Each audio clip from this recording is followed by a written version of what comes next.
নবী বললেন হাজেরা দেরি করার সময় নাই, জবাই করতে নিব তাও তো বলা যাবে না। নবী কৌশল করে বললেন, ও হাজেরা, ইসমাইলের সুন্দর করে সাজাইয়া দাও, মালিকের দাওয়াতে যাব। মা হাজেরা তো ভাবছেন দুনিয়ার কোন মালিক দাওয়াত দিছে সেখানে যাবে। মা হাজেরা বুঝতে পারেন নাই যে আসল মালিক দাওয়াত দিয়ে। মা হাজেরা এতটুকু বুঝা দুনিয়ার মালিকের দাওয়াতে যাবে, বাবার সাথে যাবে। মা বড় আনন্দিত হইয়া ইসমাইলের এমন সুন্দর করে সাজায় দিলেন। এবার ইসমাইলের নিয়ে বাবা রওয়ানা। বাবা সামনে হাঁটে, ইসমাইল পেছনে পেছনে হাঁটে। মা দুঃখিনী দরজার কিনারায় দাঁড়ায় দাঁড়ায় সন্তানের দিকে তাকায় থাকে। একটা সন্তান যখন আপনাদের এলাকার মানুষ বাঁশখালী থেকে চট্টগ্রাম যায় বা বিদেশ যায়, মা ঘর থেকে যখন সন্তানের বের করে দেয়, মা চোখের পানিগুলো আঁচল দিয়ে মুছে সন্তানের পেছনে পেছনে মাও কিছু দূর আগায় যায়। মা সহ্য করতে পারে না, সন্তান আবার কই, ওরে ও আমার কাছে থাইকা যখন মা বলিয়া ডাক দেয়, কলিজাটা ঠান্ডা হয়ে যায়। একটা সন্তানের মা ডাকে এত মজা, দুনিয়ার বাদশাও যদি বানায় দেয় এত মজা পাওয়া যায় না। সন্তান যখন আম্মু বলে ডাক দেয়, মায়ের কলিজাটা ঠান্ডা হয়ে যায়। মা হাজেরা ইসমাইলের বিদায় দিয়া তাকায় তাকায় কান্না করে। ইব্রাহিম নবী পিছনে তাকায় না, তাকাইলে মায়ার কারণে পরীক্ষায় পাশ করা যাবে না। ইসমাইলও আনন্দে আনন্দে যখন বের হয়ে যাচ্ছে, শয়তানের মাথা গরম হয়ে গেল। এই পরীক্ষায় যদি ইব্রাহিম পাশ করে দুনিয়াওয়ালারা বহু বিধর্মী মুসলমান হবে। কেমনে পরীক্ষায় ফেল করানো যায়? হাজেরাকে একটু ধোকা দেই। হাজেরারে গিয়া ধোকা দিয়ে কয়, হাজেরা, ইসমাইলের কোথায় ছাড়লা? কয় মালিকের দাওয়াতে গেছে। বলে কোন মালিক? বলে দুনিয়ার কোনো বাদশা। কয় না না, আমি জানি আল্লাহ দাওয়াত দিছে। কেন? হাজেরাকে বলে জবাই করার জন্য। হাজেরা ডাক দিয়ে কয়, রে শয়তান, তুই আমাকে ধোকা দিস না। একটা বাবা হইয়া কোনোদিন সন্তানের জবাই করতে পারে না। যখন এই কথা বলছে, শয়তান ডাক দিয়া কয়, আল্লাহ হুকুম করছে জবাই করার জন্য। হাজেরা চোখের পানি ছাড়িয়া কয়, রে শয়তান, যদি আমার মাওলা হুকুম করে একজন ইসমাইল না, আল্লাহ যদি আমারে আরো ইসমাইল দেয়, আমি সব আল্লাহর রাস্তায় ছেড়ে দিতে রাজি। শয়তান দেখলো এখানে হাজেরাকে ধোকা দিয়ে আটকানো যায় না, দৌড়াইয়া গেছে শিশু ইসমাইলের একটু ধোকা দেওয়ার জন্য। ইসমাইলের গিয়া যখন ধোকা দিতে গিয়া কয়, ইসমাইল কই যাও? বাবার কাছে ছুরি আছে, তোমারে জবাই করবে। ইসমাইল তো বুঝ কম, ডাক দিয়া কয়, আব্বা জান, আপনি কি আমাকে জবাই করতে নিয়ে যাইতেছেন? এবার ইব্রাহিম কয়, শয়তান, পাথর মারো। এই তিন জায়গায় ধোকা দিছে। ইব্রাহিম আর ইসমাইল মিলিয়া তিনও জায়গায় পাথর মারলেন। আল্লাহ তাআলা আইন করে দিলেন, আমার ইসমাইলের কথা কাজটা আমার কাছে ভালো লাগছে। ইব্রাহিমের এই কাজ কিয়ামত পর্যন্ত স্মৃতি হয়ে থাকবে মুসলমানের কাছে। আজকে যেই তিন জায়গায় ইসমাইল আর ইব্রাহিম পাথর মেরেছেন, ওই তিন জায়গায় পিলার করা আছে। ও হাজিরা, তোমরা হজ করতে গিয়া ওই তিন জায়গায় যদি পাথর না মারো, তোমাদের একজন আর হজও কবুল হবে না। এবার নিতে নিতে ইসমাইলকে নিয়া মিনা বাজারে হাজিরা এখন যেখানে কোরবানি দেয়, ইসমাইলের যেই জায়গায় কোরবানি দিছেন ওই জায়গায় ইব্রাহিম নবী ইসমাইলের নিয়া এবার চিন্তা করলেন, আল্লাহ আমারে কেমন সন্তান দিলেন, একটু পরীক্ষা কইরা দেখি। এবার সন্তানকে বাবা বলতেছেন, ফালাম্মা বালাগা মাআহু সায়া ক্বালা ইয়া বুনাইয়া ইন্নী আরা ফিল মানামি আন্নী আযবাহুকা ফানজুর মাযা তারা। ও বাবা, আমি স্বপ্নে দেখলাম তোমাকে জবাই করতেছি, বলো বাবা তোমার কি মতামত বলো। ইব্রাহিম নবী কথাটা বলা মাত্রই সাথে সাথে সেকেন্ডের মধ্যে সন্তান ইসমাইল জবাব দিয়ে দিলেন, ইয়া আবা তিফআল মা তুমার সাতাজিদুনি ইনশাআল্লাহু মিনাস সাবিরিন। আব্বা জান, দ্রুত আমাকে আল্লাহর হুকুম মতো জবাই করেন, ইনশাআল্লাহ আমাকে আপনি ধৈর্য ধারণকারীদের মধ্যেই পাবেন। আব্বাজান আমাকে দ্রুত জবাই করেন, দেরি করলে আবার বুঝি আল্লাহ হুকুমটা ফিরায় নিবে, কপাল পুড়ে যাবে। একটা সন্তান বাবার সামনে কতটা বিনয়ী হইয়া বাবার ইজ্জত রক্ষার জন্য আল্লাহর মুহাব্বতের বন্ধনে নিজেকে পেশ করে দিলেন। তবে ইতিহাসবিদরা লেখেন, ইসমাইল একটু কান্না করে বলছেন, বাবাজান আপনি যদি এই কথাটা আমাকে একটু বাড়ি বসিয়া বলতেন, আমি আমার দক্ষিণী মায়ের থেকে একটু চির বিদায় নিয়ে আসতাম। কারণ 6টা বছর আমার মা আমার এত কষ্ট করে লালন পালন করে বড় বানাইছে। এই 6টা বছর পানি নাই, খানা নাই, আপনিও আইসা দেখেন নাই। আমার মা আমার মুখে জিহ্বা দিয়ে আমার পেটের ক্ষুধা নিবারণ করেছে। আমার মা পাগলনির মতো দৌড়াদৌড়ি করেছে। ও আব্বাজান, বাড়ির মধ্যে বসে যদি বলতেন আমি একটু মায়ের থেকে বিদায় নিয়ে আসতাম, পারি নাই, দুঃখ নাই বাবা, আমাকে এখানে জবাই করিয়া আমার রক্তমাখা পোশাকটা মায়ের কাছে নিয়ে যাবেন। আম্মা জান আমাকে না দেখে যদি বলে আমার ইসমাইল কই, আপনি আব্বা রাগ করে আমার মাকে কিছু বলবেন না, আমার আম্মা জানকে একটু সান্ত্বনা দিয়া বলবেন ইসমাইল সালাম জানাইছে, আল্লাহ যদি কবুল করে হাসরের ময়দানে মোলাকাত হয়ে যাবে। আব্বা জান আর আপনার কাছে দাবি, আমাকে জবাই করার আগে আপনি আমার হাত পাও রশি দিয়ে বাঁধেন, কারণ জবাই করতে গিয়া আমার হাতে পায়ে নাড়াচাড়া যদি আপনার শরীরে লাগে বেয়াদবি হবে, আল্লাহ বেজার হয়ে যাবে।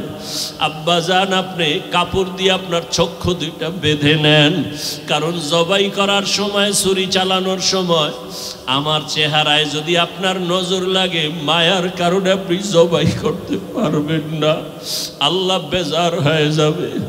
আব্বাজান আমি শুয়া পড়লাম, তাড়াতাড়ি আমার গলায় ছুরি চালান।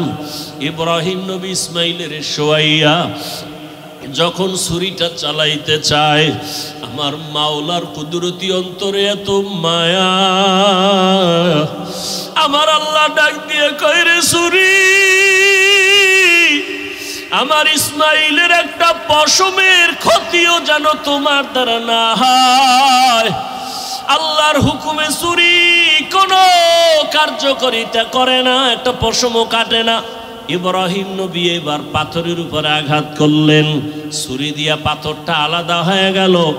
ইসমাইলের ডাক দিয়ে কয় বাবা এইবার ফাইনাল রেডি হও, তোমার জবাই করার সময় রক্ত আমার হাতে না লাগা পর্যন্ত ছুরি চালাইতেই থাকবো, না হয় আমি ছুরি চালানো বন্ধ করব না। এবার ইসমাইলকে শেষবারের মতো শোয়াইয়া ছুরি যখন চালাবে, রক্ত হাতে না লাগা পর্যন্ত ছুরি চালানো বন্ধ করবে না বলিয়া ইব্রাহিম নবী নিয়ত করে ফেললেন। ইসমাইলকে শোয়াইয়া দিলেন, আর যখন ছুরি চালাবে আল্লাহ পাক রব্বুল আলামিনের কুদরতি অন্তরে এত মায়া, জিবরাইলের ডাক দিয়া কয় জিবরাইল, আমার ইব্রাহিমের ওয়াদা এমন ত্যাগ আর নিয়ত যে রক্ত না লাগা পর্যন্ত ছুরি চালানো বন্ধ করবে না। আমি তো ইসমাইলের জবাই চাই না, আমি চাই আমার হুকুমের জন্য কতটুকু তারা ত্যাগ স্বীকার করলো। আমার মোহাব্বতের পরীক্ষা চাইছি, আমি ইসমাইলের জবাই চাই নাই। আমার হুকুম মতো প্রশ্ন ছাড়া যখন তারা দুজনে রেডি হয়ে গেল, আমার পরীক্ষা হয়ে গেছে, আর লাগবে না। ইসমাইলের জবাই করার আগে, ছুরির নিচে দেওয়ার আগে জান্নাতি একটা দুম্বা নিয়ে যাও, ইসমাইলের সরাইয়া জান্নাতি দুম্বাটা যখন ছুরির নিচে দিয়া দাও। ইব্রাহিম নবী ছুরি চালায়, জিব্রাইল আমিন দুম্বা নিয়ে রওয়ানা। দেখতেছে আমি যাইতে না যাইতেই মনে হয় ছুরির নিচে ইসমাইল জবাই হয়ে যাবে। জিব্রাইল আমিন আসমান থেকে একটা আওয়াজ দিছে, আল্লাহু আকবার, আল্লাহু আকবার। ইব্রাহিম নবী তাকাইছেন, তিনিও ডাক দিয়েছেন আল্লাহু আকবার, আল্লাহু আকবার। এবার ইসমাইল আওয়াজ দিলেন লা ইলাহা ইল্লাল্লাহ। এইভাবে আওয়াজ দিয়া ইব্রাহিম নবী যখন চক্ষু খুইলা দেখেন রক্ত হাতে লাগছে, ছুরিটাও ছাড়লেন। যখন তাকায়া দেখে খুশি মনে ইসমাইল বুঝি কোরবানি হয়ে গেল, কিন্তু না, দেখে একটা অপরিচিত জন্তু জবাই হয়ে গেল। ইসমাইল পাশে সুন্দরভাবে দাঁড়ানো। বাবা আবার বুঝি ভয় পেয়ে গেলেন, ও ইসমাইল, আল্লাহ বুঝি আমার কোরবানি কবুল করবেন না, আর একবার চেষ্টা করি। সাথে সাথে ওহী নাজিল হয়ে গেল। আল্লাহ কয়, ওয়ানাদাইনাহু আইয়া ইব্রাহিম কদ সাদ্দাকতার রুইয়া ইন্না কাযালিকা নাজজিল মুহসিনিন। ইব্রাহিম, তুমি আমার পরীক্ষায় পাশ করছো। হাজেরা কাঁদতেছে ইসমাইলের জন্য, জলদি করে যাও। বলে আসছো মালিকের দাওয়াতে যাই, মালিকের থেকে কি হাদিয়া নিবা? আমার পক্ষ থেকে দুম্বার গোশত হাদিয়া দিয়া দিলাম। ওয়াফাদাইনাহু বিযিবহিন আযীম, আমার পক্ষ থেকে হাদিয়া দিলাম এই জবাই করা দুম্বার গোশত। ইসমাইলের নিয়ে যাও, ইসমাইলের হাজেরার কোলে ফিরায়া দাও, আর মালিকের পক্ষ থেকে দুম্বা হাদিয়া পৌঁছাইয়া দাও। আল্লাহ তাআলা বলেন, ও দুনিয়ার মানুষ, ইব্রাহিমের কোরবানির ত্যাগ তোমার থেকেও চাই। ও মুমিন, এই ত্যাগ স্বীকার করতে গিয়া তোমার থেকে রক্ত চাই না, গোশত চাই না, আমি চাই তোমার অন্তরের ত্যাগ আর মুহাব্বত আর তাকওয়া। তাকওয়ার উপরে যারা মজবুত হয়ে চলবে, আল্লাহ বলেন আমি তাদেরকে ফুরকান নামের এক পাওয়ার দান করব। মা মা'নাল ফুরকান হুয়া নূরুম মিন ইলাহি। আল্লাহর একটা নূরের আলো। হাদিসের ভাষায় পাওয়ারের নাম ফেরাসাত। ক্বালা রাসূলুল্লাহ সাল্লাল্লাহু আলাইহি ওয়া আলিহি ওয়াসাল্লাম, ইত্তাকু ফেরাসাতাল মুমিন ফাইন্নাহু ইয়ানজুরু বিনূরিল্লাহ। আল্লাহর প্রিয় বান্দা মুমিনের ফেরাসাতের পাওয়ারকে তোমরা খুব ভয় করিও, কারণ তুমি যা দেখো তার থেকে তারা অনেক কিছু দেখেন। চামড়ার চোখ দিয়ে দেখেন না, নূরের আলো দিয়ে তারা দেখেন। ওমরে ফারুক খুতবা দিতেছেন জুমার মসজিদে নববীর ভেতরে। খুতবার মাঝে হঠাৎ একটা অপ্রাসঙ্গিক একটা চিৎকার দিয়ে আওয়াজ দিলেন, ইয়া সারিয়াতাল জাবাল, ইয়া সারিয়াতাল জাবাল, ইয়া সারিয়াতাল জাবাল। ওই সারিয়া, পাহাড় পাহাড় পাহাড়। মদিনাতুল মুনাওয়ারায় ওমর আওয়াজ দিলেন, এই সারিয়া, সামনে পাহাড়। সারিয়া কই? বলে মদিনা। ওমর যেখানে আওয়াজ দিছেন সেখান থেকে 2000 কিলোমিটার দূরে ইরানে যুদ্ধ করে। সারিয়াকে জিজ্ঞাসা করা হলো এক সময়, এই সারিয়া, মদিনাতুল মুনাওয়ারা থেকে 2000 কিলোমিটার দূরে ইরানে যুদ্ধ করেছো, ওমরের আওয়াজ শুনছো? বলে হ্যাঁ। কেমন শুনলাম? কাছে বসে বললে যেমন শুনি তেমনই শুনিস। এর নাম ফেরাসাতের পাওয়া। ইব্রাহিম নবী দেখতেছে জালেম বিশ্ব সুন্দরী বিবি সারাকে খাস কামরায় নিয়া প্রথমে লোভানোক দৃষ্টি দিয়া হাতটা যখন বাড়াইছে, সাথে সাথে হাতটা বাঁকা হয়ে গেছে। রাখে আল্লাহ? আহা, আল্লাহ এখনো পারেন, এখনো পারেন। আপনারা জানেন, এই ফেসবুকের মুরিদেরা, শুনো, মনে নাই তোমার, দুনিয়ার আকাম দেখো, ভালো ভালো জিনিস দেখো না। কয়েক বেশি হয় নাই, বছর 2 হয়েছে কিনা সন্দেহ, লন্ডনে একটা সেমিনার হয়েছিল।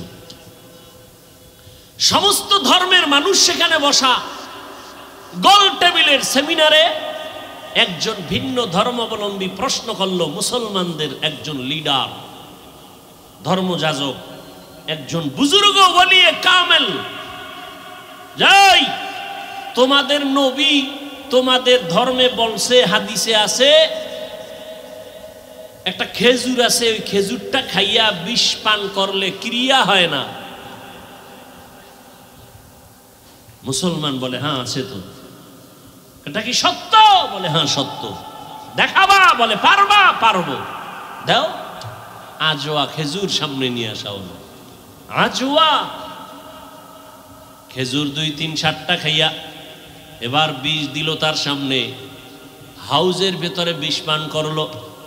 বিষ পান করে দিব্যি আরামে বসলেন, মিটিং চালাইলেন। বিন্দু থেকে বিন্দু বিষ তার ভেতরে গিয়া কোনো ক্রিয়া করলো না। কুদরত কার? ভাইরা আমার, আল্লাহ তো এখনো হেফাজতের দরজা খুলেছেন।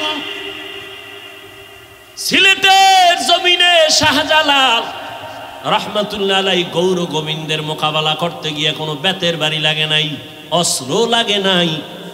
পুঁজি ছিল তাহাজ্জুদের আযান নামাজ আর চোখের পানি আর ফজরের নামাজের আযান। কই সেই তাহাজ্জুদ? কই? নাই তো নাই। একদল বলে এত আমল লাগে না। ওই জালেম নবী ইব্রাহিমের স্ত্রী প্রথম বিবি সারার উপরে হাত বাড়ায় গেল, পাক বাঁকা হয়ে গেল। সাথে সাথে তওবা করছে, আর করুম না। কুকুরের লেজ তো বাঁকাই থাকে। আবার ভালো হয়ে গেছে, আবার হাত বাড়াইছে ভাবে কয়েকবার করিয়া তওবা খাঁটি ভাবে না। এই তোমার কাছে হাত বাড়াইতে পারি না, তোমার ভিতরে কি পাওয়ার আছে বলো তো? বিবি সারা ডাক দিয়া কয়, রে জালেম, আমার মধ্যে কোনো পাওয়ার নাই, তবে একটা শক্তি আমার আছে। আমি একজন আল্লাহর প্রিয় বান্দা, নবীর স্ত্রী। তাই নাকি? বলে হ্যাঁ। কে সে নবী? বলে ইব্রাহিম। কই সে? বলে ওই যে গাছতলায় বসা। ডাকো। ডাকাইয়া বেয়াদবি কইরা তো আর আগাইতে পারে নাই। এবার তওবা টওবা কইরা নবীর কাছে মাপ চাইয়া মেহমানদারি করাইয়া, সন্তান কয়জন আছে? কয় নাই। কয় তাহলে আমার এক বান্দি আপনার বিবির খেদমতে দিয়া দিলাম, হাজেরা নামের। নবী ইব্রাহিম হাজেরাকে নিয়ে আবার সফর শুরু। ইতিহাস বড় আল্লাহর কাছে। তখন নবীর বয়স ৮০ পার হয়ে যাচ্ছে। তখন দোয়া করছেন একটা নেককার সন্তানের জন্য। রব্বি হাবলি মিনাস সালিহিন। ও দয়ার মালিক, তুমি আমাকে একটা নেককার সন্তান দান করো। প্রত্যেকটা মা বাবার সন্তানের উপরে দায়িত্ব। সন্তান আল্লাহর কাছে চাইতে হবে, এটা বাবার দায়িত্ব। আল্লাহ নেককার সন্তান দাও। মাকেও দায়িত্ব, আল্লাহর কাছে দোয়া করতে হবে, আল্লাহ নেককার সন্তান দান করো। এজন্য নামাজের পরে পরে বারবার এই দোয়াটা পড়বেন, রব্বি হাবলি মিন লাদুনকা যুররিয়াতান তাইয়্যিবাতান ইন্নাকা সামিউদ দুআ। আল্লাহ দোয়া কবুল কইরা সুসংবাদ দিয়ে দিলেন, ফাবাশশারনাহু বিগুলামিন হালিম। সুন্দর এক আদর্শওয়ালা সন্তান আমি তোমাকে দিচ্ছি। হাজারার গর্ভে সন্তান চলে আসছে। প্রথম সন্তান আল্লাহর পক্ষ থেকে নাম রাখলেন ইসমাইল।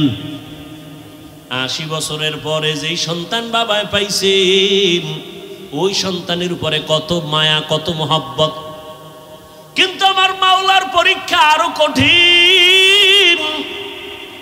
এত কঠিন পরীক্ষা ইব্রাহিমের উপরে আল্লাহ চাপায় দিলেন। ও ইব্রাহিম, সন্তানের মায়া যেন আমার আল্লাহর মোহাব্বতের মাঝখানে যেন পর্দা ফেলতে না পারে। কিন্তু পর্দা ফেলতেছে। আল্লাহ তো গাইবের মালিক, সব জানলেন। জানিয়েই আল্লাহ আবার পরীক্ষা দিলেন, এই ইব্রাহিম, তোমার এই কলিজার সন্তান সহ, মা সহ জঙ্গলে নির্বাসনে দাও। আল্লাহর হুকুম চলে আসলো। এবার বিবি সারাকে রাখিয়া ইসমাইলকে নিয়া, শিশু ইসমাইল মা হাজেরা নিয়ে চললেন মক্কার জমিনে। ইন্না আউওয়ালা বাইতি উযিআ লিন-নাসি লাল্লাযী বিবাক্কাতা মুবারাকান ওয়া হুদা মুবারাকান ওয়া হুদাল লিল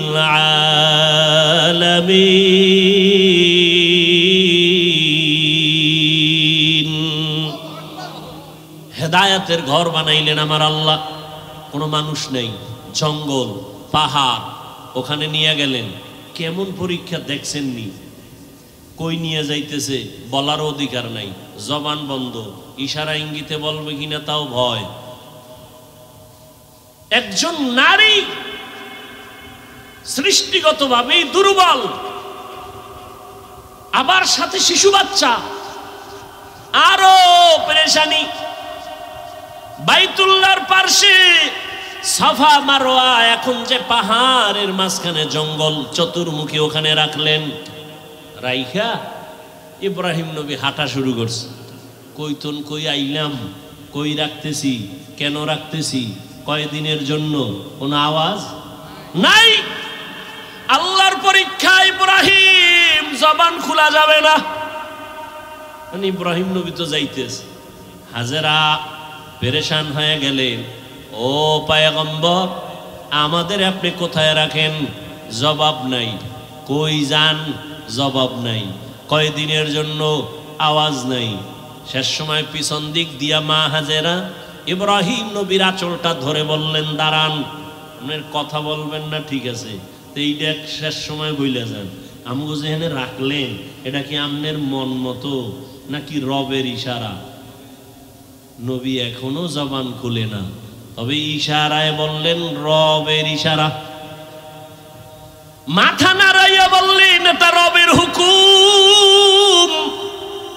লা তাআতা লি মাখলুকিন ফি মাসিয়াতিল খালিক। খুতবায় হাদিস পড়েছিলাম, নবী বলেন কোন মাখলুকের মন সন্তুষ্ট করার জন্য মালিকের সাথে কোনো বিরোধিতা করা যাবে না, অথবা আমার আল্লাহকে বেজার করে কোনো মাখলুকের খুশি করা যাবে না, হারাম। আল্লাহকে বেজার করে মা বাবারে খুশি করা হারাম, আল্লাহকে বেজার করে পীরকে খুশি করা হারাম, আল্লাহকে বেজার করে ওস্তাদকে খুশি করা হারাম, আল্লাহকে বেজার করে কোনো ব্যক্তিকে খুশি করা হারাম। দুনিয়ার সব বেজার হয়ে যাক, কোনো দুঃখ নাই, আমার আল্লাহকে বেজার করা যাবে না। ইশারায় বললেন, হ্যাঁ, রবের হুকুমে রেখে গেলাম। রেখে তো গেলেন। ইব্রাহিম নবী তো জবান বন্ধ, কোনো আওয়াজ নাই। ইশারায় বুঝাইলেন রবের হুকুম। এই আওয়াজটা পাইয়া মহিলাদের দিল তো স্বাভাবিক একটু নরম। মা হাজেরা কান্না শুরু করলেন আর বললেন, ও দয়ার স্বামী, এখানে আপনি আমার রবের হুকুমে রেখে যাইতেছেন। আমার বাচ্চা শিশু ইসমাইল ছাড়া কেউ নাই, মানুষ নাই, জঙ্গল পাহাড় অন্ধকার, একটু পানি আছে, এই পানি যদি না থাকে কোথায় যাব? বাচ্চারে যদি দুধ পান করাইতে না পারি, নির্জন জায়গা, কোথায় যাব? আপনার কাছে কোনো দাবি নাই, মালিকের কাছে একটু দোয়া করবেন আমাদের জন্য। ইব্রাহিম নবীর জবান তো বন্ধ। হাজেরা বলতেছে, নবী কানে শুনতেছে, জবাব না দিয়া হাঁটতেছে। হাইটা হাইটা পাহাড় বাইয়া নিচে নামলেন। নিচে নাইমা ইব্রাহিম নবী মালিকের দরবারে হাত উঁচু করে দোয়া করলেন, রব্বানা ইন্নী আসকানতু মিন যুররিয়্যাতি বিওয়াদিন গায়রি যি যারইন ইনদা বাইতিকাল মুহাররম রব্বানা লিয়ুকিমুস সালাতা ফাজআল আফইদাতান নাসি তাহভি ইলাইহিম ওয়ারযুকহুম। আল্লাহর নবী দোয়া করলেন আল্লাহর দরবারে, আল্লাহ তোমার হুকুম, এতদিন যত পরীক্ষা করেছো, ধৈর্য ধরে ধরে পাশ করার চেষ্টা করেছি, আমার জীবনের শেষ সময় একটা সন্তান দিয়েছো, মোর বড় মায়ার সন্তান। এই বয়সের সন্তানটাকেও পরীক্ষার মাঝে ফালাইছো, কোনো দাবি নাই, একটা দাবি, আল্লাহ তুমি ধৈর্য দাও, পাশ করার তৌফিক দাও। আর আমার শিশু সন্তান, কত কলিজার মায়ার আমার সন্তান রেখে আসছি, তোমার কাছে আমার দোয়া করলাম, কয়েকটা দোয়া। এক নাম্বার, ও আল্লাহ মেহেরবানি করে এখানে তুমি অন্য মানুষের বাসস্থানের ব্যবস্থা করে দাও, যেই জঙ্গলটাকে তুমি সাফ করে দাও, খানার আয়োজন করে দাও, ওরা নামাজ পড়বে এবং শুকর আদায় করবে, তোমার রিজিকের ব্যবস্থা করে দাও, মানুষের ব্যবস্থা করে দাও, পানির ব্যবস্থা করে দাও। আল্লাহর নবীর দোয়া আসমানে কবুল হয়ে গেল। নবী ইব্রাহিম চলে গেলেন। মা হাজেরা, ইসমাইল, শিশু বাচ্চা, আর কেউ নাই। এক সময় পানি যা ছিল সব শেষ, এখন পানিও নাই। আম্মাজান বাচ্চা ইসমাইলকে দুগ্ধ পান করাচ্ছেন। এক পর্যায়ে দুধও শেষ হয়ে গেল। বাচ্চাকে আর কি দিবে? খাবার, কোনো খাবার নাই। অচেনা জায়গা, চতুর্পার্শ্বে জঙ্গল, কোনো আওয়াজ নাই, মানুষ নাই, এমন এক হালাত। হাজেরা পাগলনির মতো হয়ে গেলেন। বাচ্চাটা কান্না করে ক্ষুধা। একদিন চলে গেল, 2 দিন চলে গেল, 3 দিন চলে গেল, মা সহ্য করতে পারে না। একটা বাচ্চার কলিজা ভরা মায়ের অন্তরে কত কষ্ট। একটা মা বাচ্চার জন্য কতটাই যে বেকারার হয়ে থাকে। এই বাচ্চার এত কষ্ট মা বুকে ধারণ করে করে বাচ্চাকে বড় বানায়। ও সন্তানেরা, মায়ের কষ্ট যদি ভাবতো, জমিনে কোন সন্তান মা বাবার সাথে বেয়াদবি করতে পারতো না। মা এত কষ্ট করে করে আমাকে মানুষ বানাইছেন। ও আমার যুবক বাবারা, তুমি যত বড় টাকার মালিক হইয়া বাহাদুরি করো না কেন, তুমি জানো না তোমার মায়ের চোখের পানি ছাড়া তুমি হতে পারো নাই। মায়ের চোখের পানি আর দোয়া ছাড়া টাকার মালিক হতে পারো নাই। মা বাবার চোখের পানি দোয়া ছাড়া কোনো সন্তান সম্মানের চেয়ারে বসতে পারে না। মা বাবার চোখের পানি দোয়া ছাড়া পরীক্ষায় ভালো নাম্বার পাইতে পারে না। ও সন্তানেরা, ওই মা বাবার চোখের পানি আর দোয়া তোমার জীবনের সফলতার চাবি। বেয়াদবি করবা না, ওই মায়ের ঋণ জীবন দিয়েও আদায় করা সম্ভব হবে না। ইসমাইল শিশু বাচ্চা ক্ষুধার তৃষ্ণায় কান্না করে, ক্ষুধা, পেটে ক্ষুধা প্রচন্ড রূপ ধারণ করলো। মা হাজেরা কোথায় যাবে, পানিও নাই, খানাও নাই। হঠাৎ করে তাকায় দেখে মারোয়া পাহাড়ে একটু পানি পানি মনে হয়, কিন্তু দৌড় দিছে আম্মা জান। হালকাভাবে দৌড়াইয়া গিয়ে দেখে পানি না, সূর্যের আলো বালুর মধ্যে লাগছে, তো পানির মতো একটা ঝলমল করতেছে, কিন্তু পানি নাই। ওখানে যাইয়া আবার মারোয়া পাহাড়ে তাকায়, সফায় তাকায়, দেখে ওখানে আর একটু পানি পানি মনে হয়। আবার দৌড় দিছে। দিলের মধ্যে তামান্না, আমি না খাইয়া মরে যাই, আমার বাচ্চা যেন কষ্ট না পায়। আমার কলিজার সন্তান আমার গর্ভে থেকে ঘুমাইতে দেয় নাই। একটা বাচ্চা গর্ভে নিয়ে মা খানা খাইতে বসছে, বাচ্চা পেটের মধ্যে আঘাত করেছে। মায়ের পেটে এমন বেদনা শুরু হয়েছে, মা খানার প্লেটটা সরাইয়া বিছানায় শুয়ে কান্না শুরু করেছে। রহমতের নবী বলেন, ও নারীরা, এত মর্যাদা তোমাদেরকে দেওয়া হয়েছে, আর কিয়ামত পর্যন্ত কেউ মর্যাদা বাড়াতে পারবে না। ওই যে বাচ্চা গর্ভে নিয়া কষ্ট করে করে না খাইয়া দিন কাটাইলা, এক একটা দিন আমার আল্লাহ নারীর আমল নামায় রোজার সওয়াব দান করবেন। মা বাচ্চা গর্ভে নিয়ে রাতে ঘুমের বিছানায় গেছে, হঠাৎ করে বাচ্চা আঘাত করেছে, মা ঘুমাইতে পারে নাই, সারা রাত কান্না করে কাটাইছে। আল্লাহর নবী বলেন, একটা মা বাচ্চা গর্ভে নিয়ে রাত ঘুমাইতে পারে না, আল্লাহ তাআলা ওই মায়ের আমল নামায় কদরের রাতের সওয়াব আল্লাহ দান করবেন। এত মর্যাদা নারীদেরকে আল্লাহ দান করেছেন। আজকে যারা বলে ইসলাম নারীর অধিকার দেয় নাই, মর্যাদা দেয় নাই, এদের মতো চরিত্রহীন মুসলমান, ইসলামের দুশ্মন, মানবতার দুশ্মন জমিনে আর কেউ নাই। মা হাজেরা দৌড় দিলেন 2 পাহাড়ের মাঝে, দৌড় দিলেন কয়েকবার। এই যে দৌড় আল্লাহর কাছে খুব ভালো লাগছে। আল্লাহ পাক কিয়ামত পর্যন্ত আইন বানায় দিলেন, বিধান বানায় দিলেন। এই মক্কার হাজিরা, হজ করতে যদি যাও, আমার হাজেরা যেই পাহাড়ে 7টা চক্কর লাগাইছে, হাজি যদি হজ করতে গিয়া সফা মারওয়ায় আমার হাজেরার মতো চক্কর না দেও, আমি কোনো হাজির হজ কবুল করব না। নবীজি বাইতুল্লাহ তাওয়াফ কইরা যখন চক্কর দিতে গেছে সফা মারওয়ায়, নবী শেষ বয়সের হজের সময় খুব কষ্ট লাগছে, আল্লাহর কাছে কয় মনে মনে, ও আল্লাহ, তুমি আমারে, হাজেরা দৌড় দিছে, যদি মায়ে দৌড়টা না দিত আমাকে কষ্ট লাগতো নি। আল্লাহ পাক জানায় দিলেন, নবী আমার কাছে ভালো লাগছে হাজেরার দৌড়, শুধু আপনি না, কিয়ামত পর্যন্ত যত মানুষ আসবে বাইতুল্লাহ হজে আসবে, এই সফা মারওয়ায় যদি দৌড় না দেয় একজন আর হজ কবুল করা হবে না। পাগলের মতো দৌড়াও, মাওলার দরবারে গিয়া মাওলার আশিক হইয়া যাও। চুলগুলো এলোমেলো, সাবান লাগানো যাবে না হাজি। নখ বড় হয়ে গেছে, নখ কাটা যাবে না। ময়লা পরিষ্কার করা যাবে না, আতর লাগানো যাবে না। এটা পাগল হয়ে যাও। মাওলার দরবারে পাগলামি। কার পাগল? জোরে বলো। এটা বুঝার মতো যাবো মেধা নাই, ওরাও পাগল। ওরাও কি? ওরা দুনিয়ার পাগল, ওরা আখেরাতের পাগল না।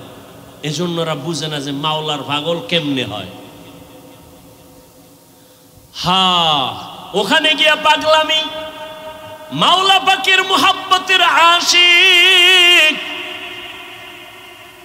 আশিক মাশুক কি চায় সেইটাই দেওয়ার জন্য পাগল। প্রেমিকা আমার কাছে কি চায়, প্রেমিক তা খুশি রাখার জন্য তাই করে। বন্ধু কোন রঙের জামা পরে, আমার ওই জামা লাগবে, তো বন্ধুর মুহাব্বত আরো বাড়বে। টুপি মাথায় দেওয়া যাবে না, গেঞ্জি গায়ে রাখা যাবে না, সাদা কাপড় মরার আগে মরণের কাপড় পেঁচাও। এইবার সবার এক আওয়াজ, কে ফকির, কে ধনী, কে শিক্ষিত, কে অশিক্ষিত, সবার এক পোশাক, এক আওয়াজ, সব এক দরবারের ভিক্ষুক, সবার আওয়াজ এক, লাব্বাইক আল্লাহুম্মা লাব্বাইক, লাব্বাইক লা শারীকা লাকা লাব্বাইক, ইন্নাল হামদা ওয়ান নি'মাতা লাকা ওয়াল মুলক লা শারীকা লাক। আপনাদের ভাইরা আমার, মা হাজেরা দৌড়াচ্ছেন আর চোখের পানিগুলো পড়তেছে। ওদিকে ইসমাইল বাচ্চাও কান্না করে। বাচ্চা কান্না করলে দেখবেন ওদের পা গুলো লাফায়নি, দেখছেন আপ ডাউন করে। তো বাচ্চার পা লাফাচ্ছে, হঠাৎ করে পানির ফোয়ারা শুরু হয়ে গেছে। মা হাজেরা পানি দেখে একটা দৌড়াইয়া গিয়া পানিটারে আটকানোর জন্য, পারে না মহিলা মানুষ, খুব খুশি, তার ইবরানি ভাষায় একটা আওয়াজ দিলেন। দেখছেন নি মাওলার কুদরত, কি দিলেন? পানিকে বললেন জাম জাম, থাম থাম।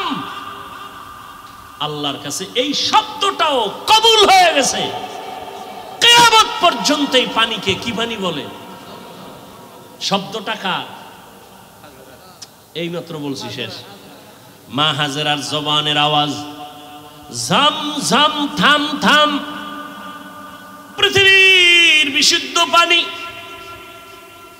সাহাবাদের মধ্য থেকে কেউ নবীকে জিজ্ঞাসা করলেন, ইয়া রাসূলুল্লাহ, এই ঝমঝম কূপের পানির তলা কই?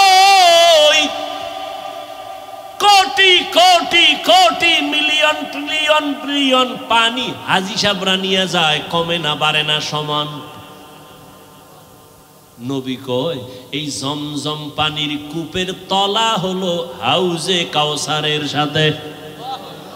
আরো জোরে বলো, কোথার সাথে? মুফাসসিরিনে কেরাম লিখেছেন, কাউসারের পানির থেকেও জমজমের মূল্য বেশি। রাসূলকে যখন মেরাজে নেওয়া হয়, নবীজি বলেন, জিব্রাইল আমিন আমাকে ধইরা জমজম কূপের পানি দিয়ে ওযু বানাইলেন।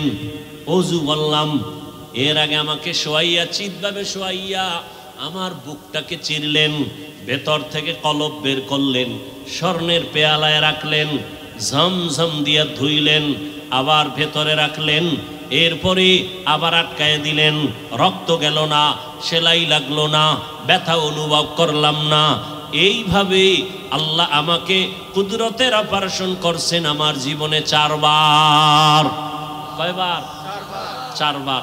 রসুলের এই যে কলব বের করে ধুইলেন, কি পানি দিয়া? জমজম পানি, বরকতের পানি। আম্মাজান হাজেরা পানি আটকায় দিলেন, পানি থেমে গেল, নিজে পান করলেন। আজকে কিতাব দেখছি, আজকে নবীজি বলতেছেন, মা যদি ঝম ঝম থাম থাম না বলতেন, তাহলে পানি পুরা পৃথিবীটা সয়লাভ হয়ে যেত।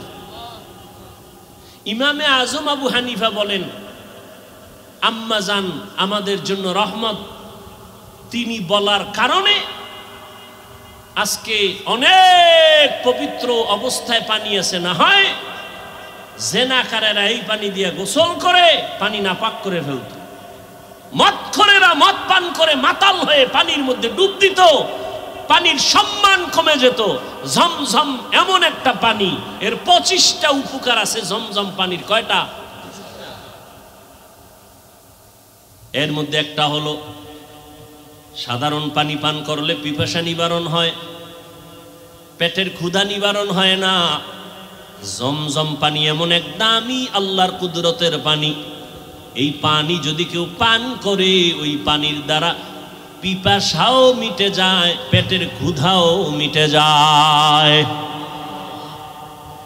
দাঁড়াইয়া কোনো জিনিস খাওয়া পান করা নবীর আদর্শের বাইরে।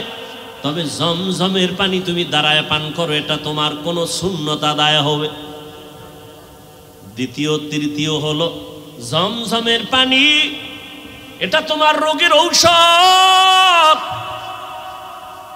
কত পার্সেন্ট শেফা করবে, তোমার ঔষধের ক্রিয়া করবে? কয় তোমার আকীদা বিশ্বাসের মজবুতি যত পার্সেন্ট তত পার্সেন্ট। কেউ যদি মনে করে আমি ঔষধ খাবো না, জমজম আমার ঔষধ, যতটুকু বিশ্বাস করবে অতটুকু ফলাফল। পানি পান করলেন, ইসমাইল সুস্থ হওয়া শুরু হয়ে গেল। একটা দোয়া কবুল হয়ে গেছে। কার দোয়া? ইব্রাহিম নবীর দোয়া। লোকজন আল্লাহ আইনে দিয়েও এক দোয়া করছেন। ব্যবসায়ীরা যাচ্ছে এলাকা দিয়ে, পানির প্রয়োজন, খুঁজতে খুঁজতে আইয়ে জমজমের কাছে হাজির। মালিককে? মহিলা, বাচ্চাওয়ালা। আমাকে একটু পানি দিবেন নি? মা হাজেরা বলে দিব, বেশি দিব, যত লাগে তত নেন, শর্ত এখানে বাড়িঘর করেন, চাষাবাদ করেন, থাকেন। আবাদ শুরু হয়ে গেল। এবার আর এক দোয়া চাইছে ইব্রাহিম নবী, ওয়ারযুকহুম, রিজিকের ব্যবস্থা করেন। আল্লাহ পাক রব্বুল আলামিন জিব্রাইলের মাধ্যমে তায়েফের জমিনে কুদরতে আল্লাহ এক ফলের বাগান এনে দিলেন, যেই বাগানে 12 মাস ফল হবে, ফল হবে 12 মাস।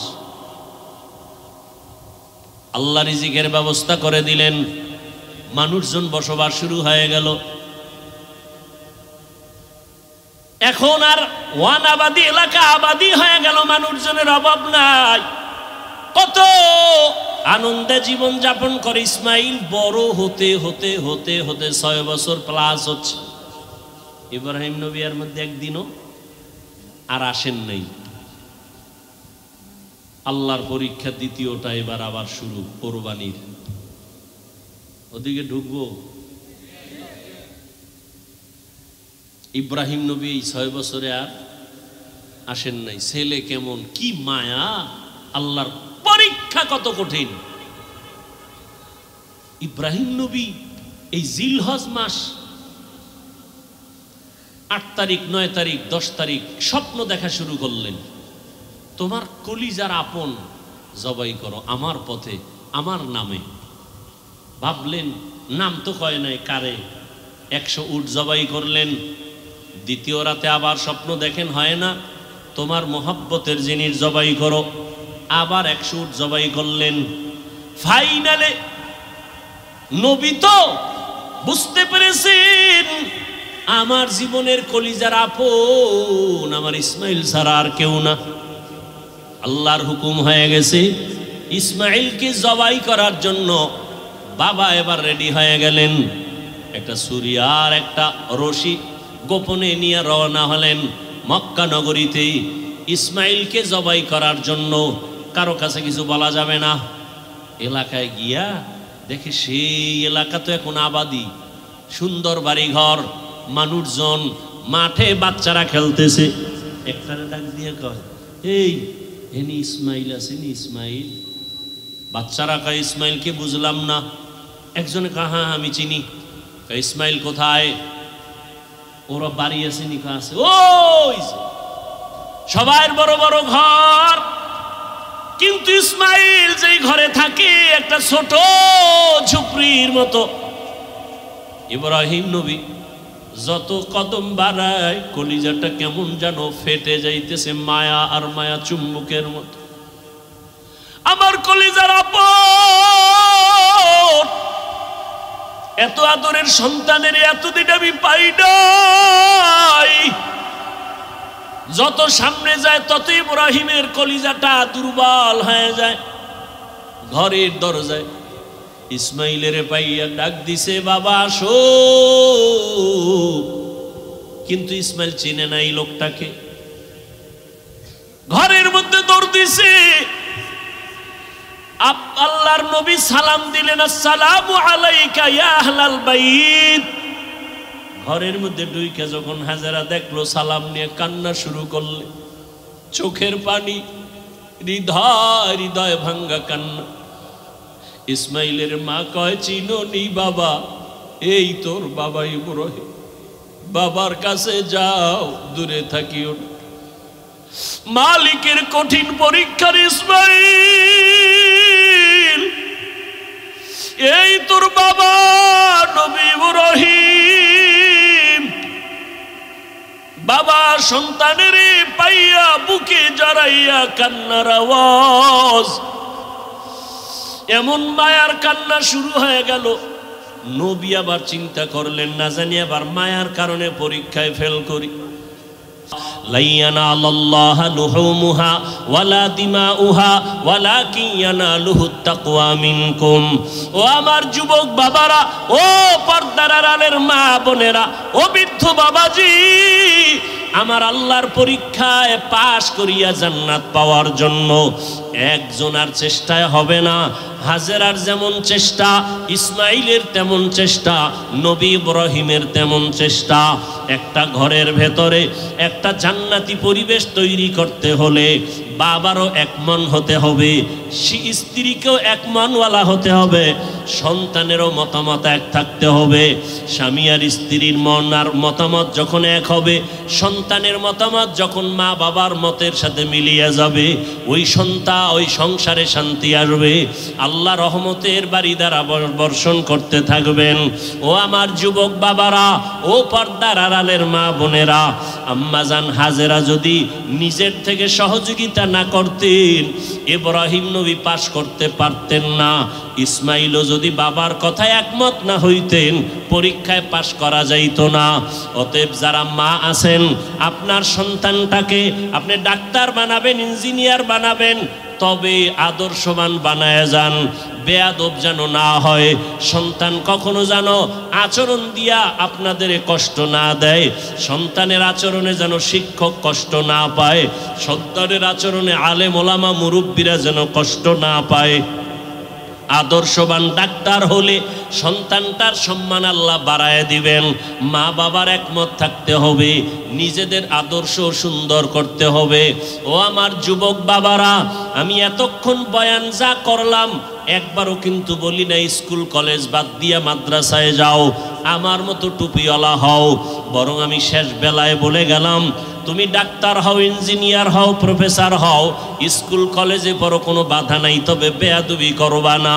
মা বাবার দোয়া নিও, শিক্ষকের দোয়া নিও, ওলামায়ে কেরামের দোয়া নিয়ে আদর্শ ডাক্তার হইও। মা বাবার সাথে যদি বেয়াদবি করে বরদোয়া নাও, মরার আগে পঙ্গু হয়ে যাবা, কপাল পুড়ে যাবে। শিক্ষকের সাথে যদি বেয়াদবি করে বরদোয়া নাও, লেখাপড়ার জীবন থেকে ধ্বংস হয়ে যাওয়া। আলেম ওলামার বরদোয়া নিয়ে যদি চলো, বেয়াদবি করো, তোমার চরিত্র নষ্ট হয়ে যাবে। এই তিন জায়গার দোয়া নিয়ে চলিয়া ডাক্তার হও, জীবন সফলতার দরজা খুলে দিবে। তুমি ইঞ্জিনিয়ার হলো, তুমি সফল ইঞ্জিনিয়ার হবা, দুনিয়ার সবাই তোমাকে মোহাব্বত করবে, সম্মান করবে। ও আম্মা জানেরা, আপনার মতো কত মা এখনো আছে আদর্শবান, স্বামীর মাল হেফাজত করেন, মোবাইলে সময় নষ্ট করে না, সন্তানগুলোকে আদর্শওয়ালা বানানোর চেষ্টা করে, স্বামীর মাল হেফাজত করে, 5 ওয়াক্ত নামাজ পড়ে, পর্দা করে। আম্মা জানেরা, আপনারা কেন পারবেন না? এখনো সময় আছে, তওবা করে নেন। ও আমার যুবক বাবারা, তোমার মতো কত যুবক স্কুল কলেজে পড়ে নামাজ ছাড়ে না, মনটাকে প্রশ্ন করো তুমি কেন পারো না রে বাবা? তোমার কপালে কার বরদোয়া লাগছে? এখনো সময় আছে, তওবা করো।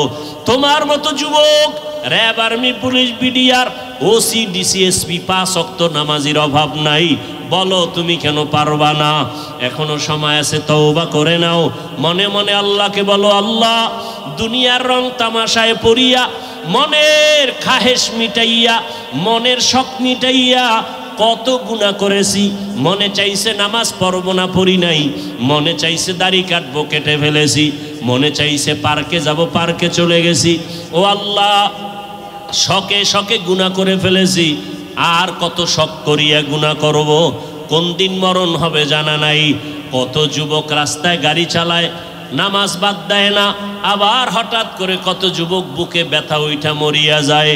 আজকে থেকে তওবা করলাম, আর নামাজ ছাড়বো না, বেপরদায় চলবো না, মা বাবাকে কষ্ট দিব না। ওলামায়ে কেরামের দোয়া পরামর্শ নিয়া, শিক্ষকের দোয়া নিয়া, মা বাবার দোয়া নিয়া, নবীজির আদর্শ মতে চলবো। তওবা করার মতো যদি কারো অন্তর তৈরি হয়, মুনাফিকি যদি না থাকে, খাঁটি তওবার নিয়তে দুটো হাত আল্লাহকে দেখাইয়া দাও। আয় আল্লাহ, হাতগুলো কবুল করে নেন, তওবা কবুল করে নেন, আদর্শওয়ালা মানুষ বানায় দেন, নবীর আদর্শে চলার তৌফিক দান করেন, মা বাবার দোয়া নেওয়ার তৌফিক দান করেন, শিক্ষকের দোয়া নিয়া, উলামায়ে কেরামের দোয়া নিয়া চলার তৌফিক দান করেন। আমিন।